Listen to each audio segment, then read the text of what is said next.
सच्चे दरबार की जय। 6 अगस्त 1945 में वो हुआ जो इससे पहले कभी नहीं हुआ था। अमेरिका ने अपना पहला न्यूक्लियर बॉम्ब हिरोशिमा पर गिराया।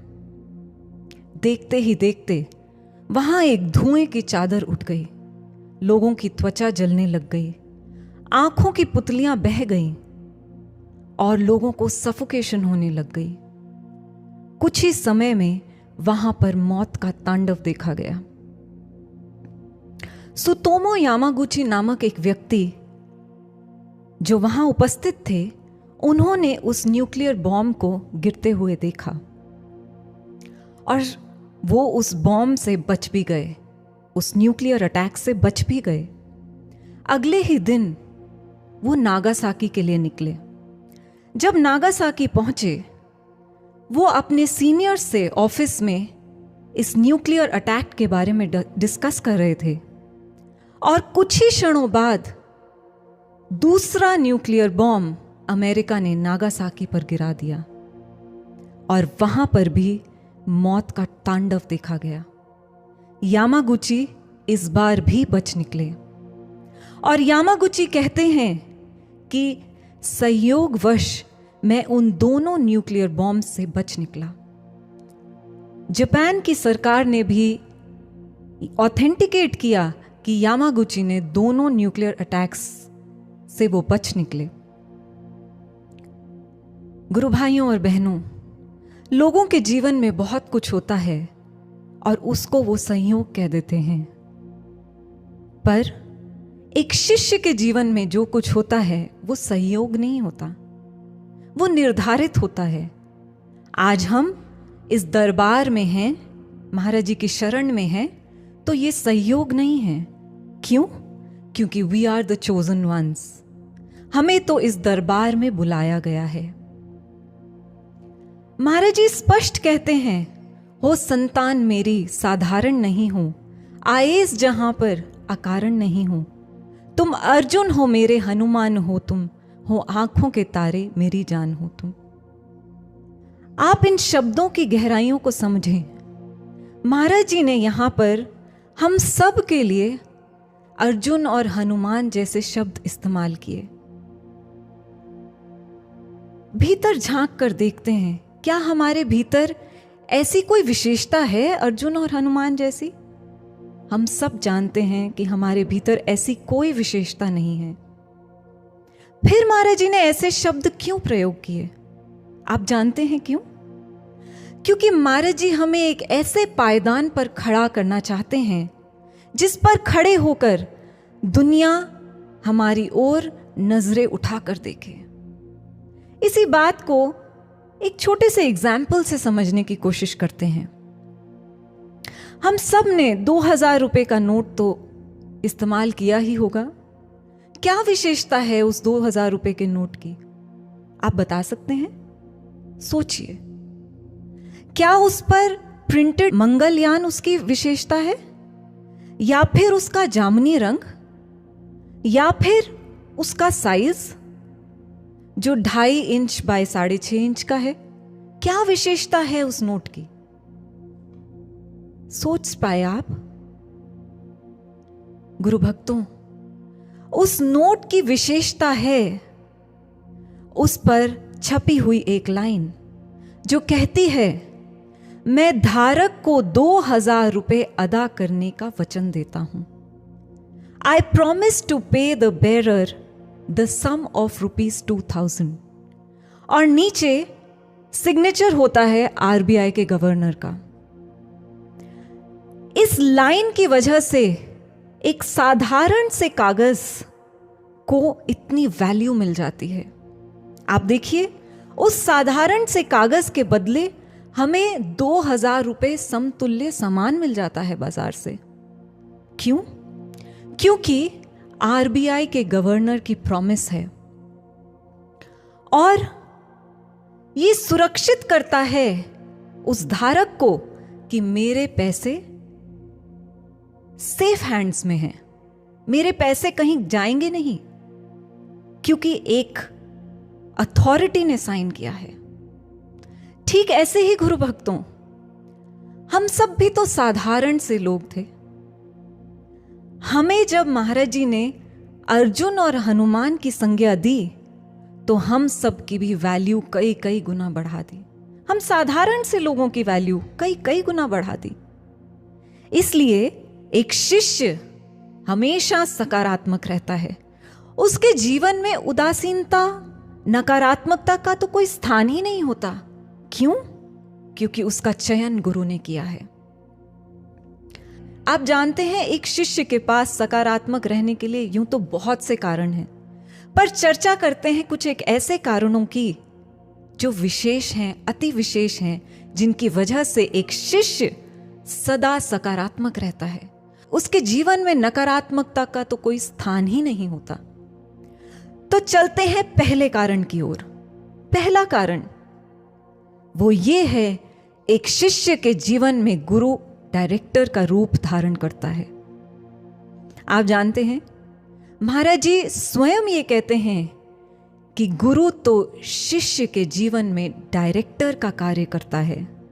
दिखती तो परिस्थितियां हैं, दिखते इवेंट्स हैं, दिखते अभिनेता हैं, पर जो पीछे कार्य कर रहा है वो दिखता नहीं है। और हम सब भी अभिनेता ही हैं। हमारे पीछे योजनाबद्ध कार्य चल रहा है। और किसकी योजना है वो? हमारे सतगुरु भगवान की। महाराज जी ने ये स्पष्ट किया, जो योजना प्रभु की वो ही हुआ वो होगा। प्रभु का अटल है निश्चय, उजला भविष्य होगा। इसलिए हम सबको नकारात्मक रहने का तो कोई हक ही नहीं होता। चलिए आपका एक टेस्ट लेते हैं, एक प्रश्न के माध्यम से। आप सब से समाज में कभी ना कभी कोई ना कोई ये बात तो पूछता ही होगा कि कब आएंगे आपके महाराज जी? ऐसी समाधि तो हमने कभी पहले नहीं देखी। आप तो कहते थे महाराज जी शीघ्र ही आ जाएंगे, अब क्या हुआ आपके महाराज जी का?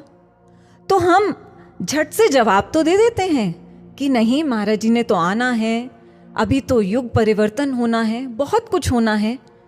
पर भीतर ही हम अपने आप से अगर ये प्रश्न करते हैं कि सच में पता नहीं महाराज जी ने कब आना है, तो आप सब जिनके मन में ये सवाल उठता है, ये जान लीजिए कि आपको उस डायरेक्टर्स के द्वारा लिखी हुई स्क्रिप्ट पर डाउट है। आपको पूर्णतः विश्वास नहीं है अपने डायरेक्टर के ऊपर जो हमारे जीवन को डायरेक्ट कर रहे हैं।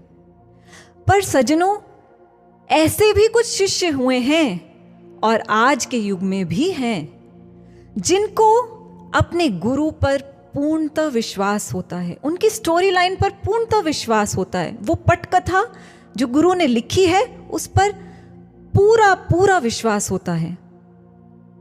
उनके मन में कोई डाउट नहीं होता। अगर कोई कुछ कहता है तो वो विचलित नहीं होते। ऐसे भी शिष्य हुए हैं। और ऐसी ही शिष्या थी स्वामी विवेकानंद जी की, जिनका नाम था Margaret Noble. Margaret Noble Ireland की रहने वाली थी, जिनको स्वामी विवेकानंद ने दीक्षित किया और उनका नाम रखा सिस्टर निवेदिता। निवेदिता यानी द डेडिकेटेड वन, जिसने अपने आप को पूर्णतः समर्पित कर दिया हो, निवेदित कर दिया हो। ऐसी शिष्या थी स्वामी विवेकानंद जी की। विवेकानंद जी ने पहले ही निवेदिता को भारत आने से पहले ही कह दिया था कि बहुत विषम परिस्थितियां होंगी, बहुत चैलेंजेस होंगे, तुम्हें लोगों के बहुत ताने सुनने पड़ेंगे और आसान नहीं होगा भारत में काम करना। Still you are most welcome to India. और निवेदिता भारत आई भी। आप जानते हैं, आयरलैंड जो एक ठंडा प्रदेश है, वहां से आकर बंगाल की गर्मी झेलना कितना मुश्किल होगा सिस्टर निवेदिता के लिए। उनके पूरे शरीर पर घमौरियां हो जाती, पर कभी भी उनके मुख पर शिकन नहीं आई। स्वामी विवेकानंद जी ने उनको भारत की बेटियों को पढ़ाने की सेवा दी थी। सिस्टर निवेदिता द्वार द्वार जाती और माता पिता, जो कन्याओं के माता पिता थे, उनको प्रेरित करती कि वो अपनी कन्याओं को पढ़ाई के लिए भेजें, क्योंकि उस समय, आज से 100-125 साल पहले, लोगों को बहुत संकोच होता था बेटियों को पढ़ाने के लिए। जब लोगों को ये पता चलता कि सिस्टर निवेदिता आ रही हैं और उनके आने का प्रयोजन क्या है, वो उनके मुंह पर दरवाजा पटक देते। पर कभी भी निवेदिता हताश नहीं हुई, कभी भी मायूस नहीं हुई, उत्साहहीन नहीं हुई, हमेशा उत्साहित रही। क्यों? क्योंकि उनको उस स्क्रिप्ट पर भरोसा था जो उनके गुरु ने लिखी है। एक बार क्या हुआ, निवेदिता अपने स्टूडेंट्स को माता काली के मंदिर में ले गई। सभी को टेंपल में जाने की आज्ञा मिल गई, केवल निवेदिता को नहीं। क्यों? क्योंकि निवेदिता को हीन भाव से देखा जाता था। उनको बाहर खड़ा कर दिया गया। निवेदिता दोनों हाथ जोड़कर भावों से प्रार्थना करने लग गई। और जब उनके सभी स्टूडेंट्स बाहर आए, उन्होंने उन भावों से ओतप्रोत अपनी टीचर को देखा, तो उनके स्टूडेंट्स ने कहा कि अगर मंदिर में जाने का के हकदार कोई था तो वो थी उनकी टीचर सिस्टर निवेदिता। स्वामी विवेकानंद चाहते थे कि निवेदिता भारत को समझे, भारत के आदर्शों को समझे, संस्कारों को समझे, और निवेदिता ने ऐसे ही किया। इसका प्रमाण उनकी समाधि स्थल पर लिखी हुई ये लाइन बताती है, जिसमें लिखा है, here reposes sister Nivedita who gave her all to India. ये भगिनी निवेदिता की विश्राम स्थली है, जिसने अपना सब कुछ भारत को समर्पित कर दिया। आप जानते हैं ऐसा क्यों हो पाया? क्योंकि उनको अपने गुरु पर पूर्ण विश्वास था। जो उन्होंने कहा है वैसे वैसे वो करती रहीं। और ऐसा ही हुआ अर्जुन के जीवन में। क्या हुआ अर्जुन के साथ? चुनाव था, या तो नारायणी सेना या फिर निहत्थे कृष्ण। युद्ध के लिए चुनाव करना है तो अर्जुन ने चुनाव किया निहत्थे कृष्ण का। आप समझ सकते हैं, अर्जुन हंसी के पात्र बने। उनको सबने कहा कि ठीक है, नारायणी सेना तुमने नहीं ली, कोई बात नहीं, पर कृष्ण के हाथ में कोई अस्त्र शस्त्र होता ये तो मांग कर लेते। पर ऐसा नहीं हुआ। अर्जुन जानते थे कि उनके गुरु ने कहा है कि मैं निहत्था आऊंगा युद्ध भूमि में, तो वो भी स्वीकार्य था, क्योंकि वो जानते थे कि जो उस डायरेक्टर ने स्टोरी लिखी है, उस स्टोरी के भागीदार उनको बनना है, अपने आप से कुछ नहीं कहना। ऐसा ही हुआ। गुरु अमरदास जी के समय उनका एक शिष्य हुआ, भाई लंग, जो सेवा करते थे पर लंगड़ा कर चलते थे, और लोग उनका बहुत मजाक उड़ाते थे। कहते थे, दिन रात तो सेवा करते हो, क्या तुम्हारे गुरु में इतना भी सामर्थ्य नहीं है कि तुम्हारी टेढ़ी चाल को सीधा कर दे? कैसा गुरु है तुम्हारा? पर प्रसन्नचित्त वो शिष्य सेवा करते रहे, हमेशा पॉजिटिव।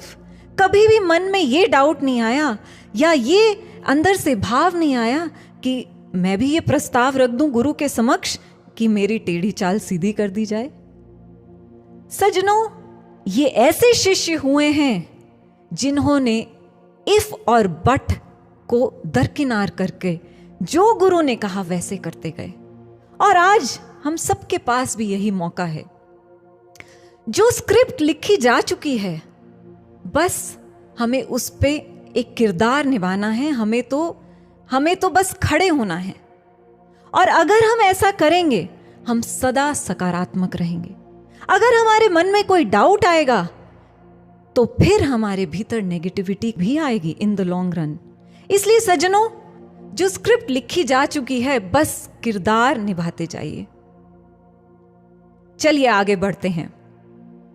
एक शिष्य के जीवन में सकारात्मक रहने का दूसरा कारण, उस कारण की ओर जाने से पहले आपसे एक प्रश्न पूछते हैं।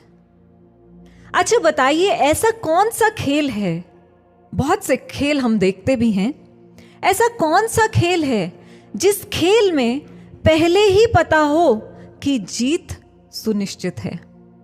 पहले ही पता हो, अभी खेला नहीं है खेल, पर पहले ही पता हो, तय है कि जीत सुनिश्चित है। बता सकते हैं आप कौन सा है वो खेल?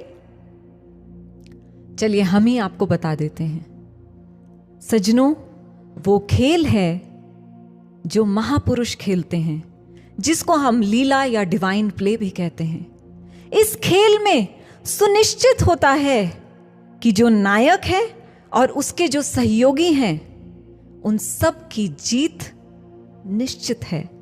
इसलिए एक शिष्य हमेशा सकारात्मक रहता है, क्योंकि वो जानता है कि वो जीती हुई बाजी लड़ रहा है। उसको पता है कि जीत सुनिश्चित है। महाराज जी स्वयं कहते हैं, कोयल का माधुर्य न छिपता कागों के शोर में, सिर्फ तुम्हारे हाथों होगी विजय पताका भोर में। शिष्य तो जानता है कि वो एक जीती हुई बाजी लड़ रहा है। Brothers and sisters, Maharaj ji has already planned our victory. जो जीत है वो सुनिश्चित है। आप देखिए, एक विचित्र बात होती है महापुरुषों के इस खेल में। जो विरोधी पक्ष है वो भी लाभ में रहता है। आप देखिए, रावण वो भी अल्टीमेटली लाभ में रहे, शिशुपाल लाभ में रहे। तो इसलिए यही विचित्रता है उस डिवाइन प्ले की। एक और विशेषता है इस दिव्य खेल की। कई बार ऐसे लगता है कि सभी रास्ते बंद हो गए हैं, हार का सामना करना पड़ेगा, सब तरफ अंधेरा ही अंधेरा दिखता है। पर सज्जनों, होता वो ही है जो खेल में लिखा जा चुका है, क्योंकि जो होना है वो पहले ही निर्धारित हो चुका है, प्लान्ड है, एवरीथिंग इज प्लान्ड। और ऐसा ही हुआ डंक्रिक में। कहते हैं जब हिटलर ने फ्रांस के ऊपर आक्रमण किया, तो फ्रांस का एक तट है जिसका नाम है डंक्रिक। फ्रांस के इस तट को हिटलर ने चारों ओर से घेर लिया, क्योंकि यही एक तट था जहां से बचने की संभावना थी फ्रांस की आर्मी की। 4 लाख सैनिक वहां पर फंसे हुए थे और सबको यह पता था कि इन 4 लाख सैनिकों की मृत्यु निश्चित है, कोई बचा नहीं सकता। और सब लोग ये मानकर बैठ गए थे कि हारना तो निश्चित ही है। पर वहां पर एक विचित्र सी घटना घटी, और ये घटना जो घटी, इसने पूरे युद्ध को मोड़ के रख दिया। आप जानते हैं क्या हुआ? अचानक कोहरा आया और लगभग उन 4 लाख सैनिकों को वहां से बचा लिया गया। जैसे ही बचा लिया गया, कोहरा वहां से गायब हो गया। अब सुनने में यह बहुत साधारण सी बात लगती है, कोहरे का आना और फिर चले जाना। पर सज्जनों, उस मौसम में कोहरे का आना बहुत विचित्र बात थी। सूर्य प्रचंड था, अचानक से कोहरा आया और सैनिकों को बचा भी लिया गया और फिर कोहरा गायब हो गया। इस बात को इतिहास में मिरेकल ऑफ डंक्रिक के नाम से जाना जाता है। यह घटना तो यूरोप में घटित हुई, फ्रांस में घटित हुई, पर 7 समुद्र पार एक छोटे से कक्ष में महर्षि अरविंद से जब उनके शिष्यों ने इस घटना को शेयर किया और उन्होंने कहा कि देखो फ्रांस बच गया कोहरे की वजह से, तो आप जानते हैं महर्षि अरविंद ने क्या कहा? महर्षि अरविंद ने बहुत गंभीर स्वर में कहा कि सच में कोहरे का वहां होना एक विचित्र बात थी।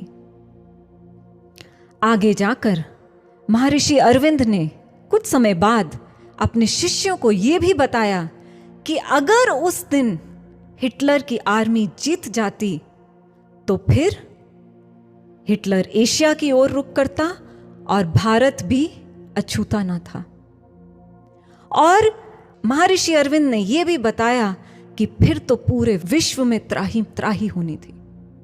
और उस समय शिष्यों को यह बात समझ आई कि कोई अदृश्य शक्ति थी जो काम कर रही थी। तभी इसको मिरेकल ऑफ टंक्रिक कहा गया। इसलिए दिव्य लीलाओं में, दिव्य खेल में दिव्य शक्तियां भी काम करती हैं सज्जनों। आप सबको याद होगा कि कुछ वर्ष पहले ये भविष्यवाणी आई थी कि 2012 21 दिसंबर को प्रलय आएगी और पूरा विश्व खत्म हो जाएगा।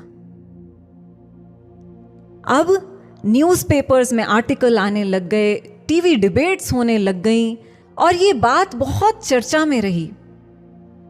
भविष्यवाणी तो पहले ही हो चुकी थी और यही कुछ प्रश्न लेके महाराज जी के कुछ शिष्य पर्सनली और पब्लिकली महाराज जी से ये बात पूछी कि महाराज जी क्या ऐसा होगा कि 2012 में 21 दिसंबर को ये पृथ्वी तबाह हो जाएगी, सर्वनाश हो जाएगा। और महाराज जी से ये भी साझा किया गया कि महाराज जी एक मूवी भी बना दी गई है जिसमें पूरी तबाही दिखाई गई है। महाराज जी ने सहजता से उत्तर दिया। महाराज जी ने कहा, बहुत कुछ शेष है मानवता के कल्याण के लिए, इसलिए इस घटना को टाल दिया गया है। और जब 2012 दिसंबर निकल गया तब महाराज जी के शिष्य समझ गए कि दैवी शक्तियां काम कर रही थी। और ये पहली बार नहीं हुआ, हमारे निजी जीवन में भी हम सबको कितने ही अनुभव हैं कि दैवी शक्ति काम करती है। सज्जनों, जब दैवी शक्तियां काम करती हैं, कई बार ऐसे लगता है कि रास्ते बंद हो चुके हैं। आज आप समाज की ओर देखें, कहीं महामारी है, कहीं आतंकवादी गतिविधियां हो रही हैं, कहीं तो फ्लड्स हैं, कहीं वाइल्ड फायर्स हैं, कितना कुछ हो रहा है। और कई बार लगता भी है कि रास्ते बंद से हो गए हैं, अंधेरा सा छा रहा है। पर इसी बीच जब सद्गुरु श्री आशुतोष महाराज जी के शिष्य दुनिया को ये बताते हैं कि नवयुग आएगा, विश्व में शांति होगी, सत्य की स्थापना होगी, तो ये बिल्कुल कोरी बातें लगती हैं। पर अंततः वो स्टोरी लाइन तो लिखी जा चुकी है, जीत की कहानी तो लिखी जा चुकी है, हमें जीत तो मिलनी ही मिलनी है। इसलिए सज्जनों, शिष्य कभी भी निरुत्साहित नहीं होते, वो सकारात्मकता से चलते रहते हैं, क्योंकि अंततः स्टोरी में जीत लिखी हुई है। हम जीती हुई बाजी लड़ रहे हैं और हम ये समझते हैं कि पहले शायद किसी भी गुरु ने इतने स्पष्ट रूप से भावी की तस्वीर अपने शिष्य को नहीं दिखाई होगी जो सद्गुरु श्री आशुतोष महाराज जी ने हम सबको दिखाई है। इसका प्रमाण भी है हमारे पास।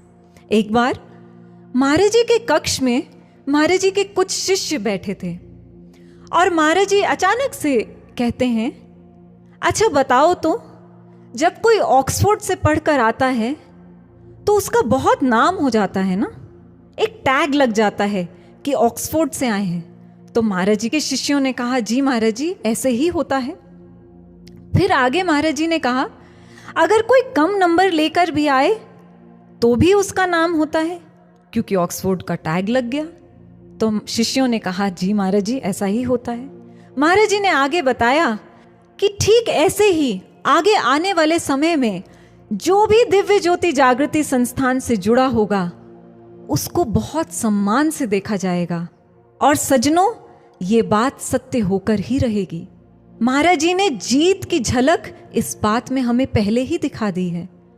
इसलिए गुरु भक्तों, एक शिष्य के जीवन में कभी भी इफ और बट तो होता ही नहीं है, नकारात्मकता तो होती ही नहीं है, क्योंकि वो जानता है कि वो जीती हुई बाजी लड़ रहा है। चलिए आपको उस तीसरे कारण की ओर ले चलते हैं जो शिष्य के भीतर सकारात्मकता भर देता है, और वो है उसके गुरु के वचनों पर विश्वास। एक शिष्य को उसके गुरु के वचन ऐसा संबल देते हैं कि वो कभी नकारात्मकता की ओर झांकता भी नहीं है। आप सब ने वो नर्सरी राइम तो सुनी ही होगी, रिंगा रिंगा रोजेस। आप जानते हैं इस नर्सरी राइम के बहुत सारे वर्जन्स हैं, जिनमें से एक वर्जन है ring around the rosie a pocketful of posies, ashes ashes we all fall down. लोक साहित्यकार बताते हैं कि ये नर्सरी राइम यूरोप में वर्ल्ड वॉर के बाद आए हुए ब्यूबोनिक प्लेग की ओर दर्शाता है। इसके जो लिरिक्स हैं,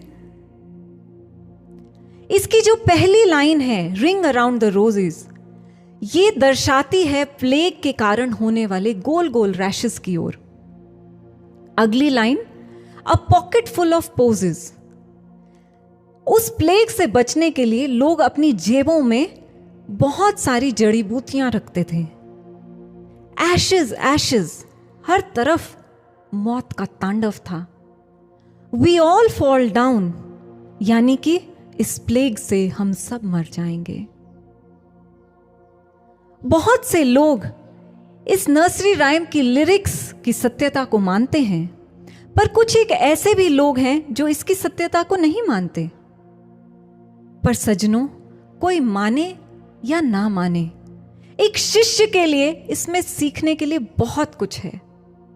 जैसे खेल खेल में बच्चे इस राइम को गा लेते हैं, उनको ये नहीं पता कि ये एक समय पे आई हुई महामारी की ओर संकेत करती है ये राइम, और उससे बचने के उपाय भी इस राइम में हैं। सज्जनों, ठीक ऐसे ही कहीं हम शिष्य भी तो गुरु महाराज जी के जो दिव्य भजन हैं, जो मंच से गाए जाते हैं, उनको भी इस राइम की तरह तो नहीं ले लेते। कहीं ऐसा तो नहीं है कि हम उन दिव्य भजनों को मधुर संगीत में पिरोए हुए कुछ शब्द मात्र मान लेते हैं? क्योंकि सज्जनों, उन भजनों में अगर किसी परिस्थिति की ओर महाराज जी ने संकेत किया है तो उससे बचने का सॉल्यूशन भी दिया है। आप देखिए, जहां महाराज जी कहते हैं विकट आंधियां दृष्टि धूमिल करेंगी, वहीं महाराज जी उसी भजन में ये भी बोलते हैं कि तज सबकी आशा मेरी आस तो कर। और अगर शिष्य समाज गुरु के वचनों पर विश्वास करता है तो सच में वो सबकी आशा तज के अपने गुरु पर पूर्णतः विश्वास करता हुआ आगे बढ़ता चला जाता है। और जब वो ऐसा करता है तो उसके जीवन में नकारात्मकता का तो कोई स्थान ही नहीं होता, वो चलता रहता है निरंतर। इसलिए सज्जनों, हमें गुरु के वचनों पर विश्वास करना है, पर विश्वास तभी हो पाएगा जब हम भीतर से महाराज जी से जुड़ेंगे, तभी हम उनके आशीर्वचनों का मतलब समझ पाएंगे, तभी हमें वो